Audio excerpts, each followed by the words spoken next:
Technique guys, pag hindi nyo nabuksan yung bote, sobrang sikip pa. Magpakulo lang ng tubig. At saka ibabad lang ito ng 5 minutes. Para lumambot yung takip niya, mabubuksan natin. So hello guys, mayroon lang ako i-share sa inyo.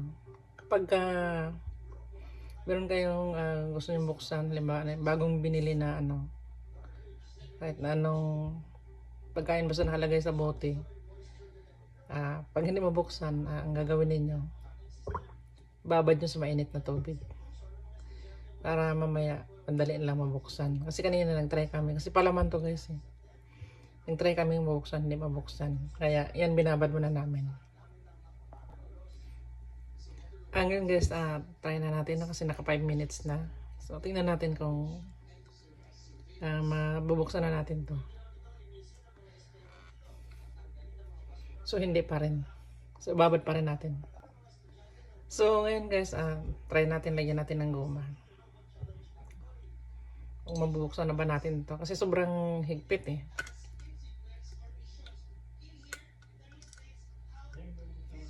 try ko na. Hindi pa. Kanina nag-try ako kaso mo ayaw. Kaya binabad ko ulit. Then nalagyan ko siya ng goma.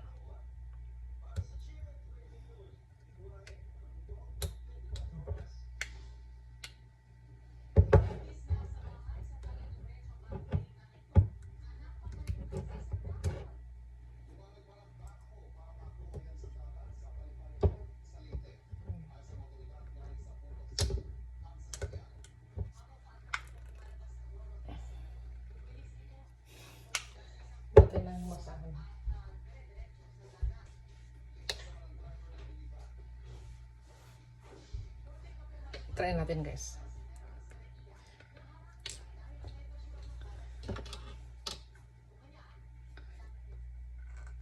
Ayaw pa talaga.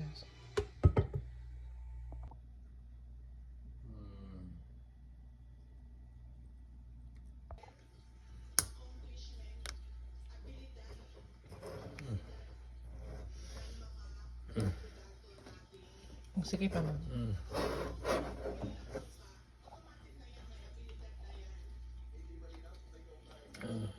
Buksan na.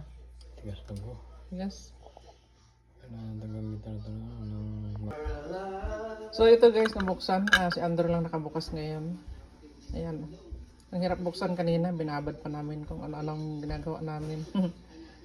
Si Andrew lang nakabukas ngayon lang.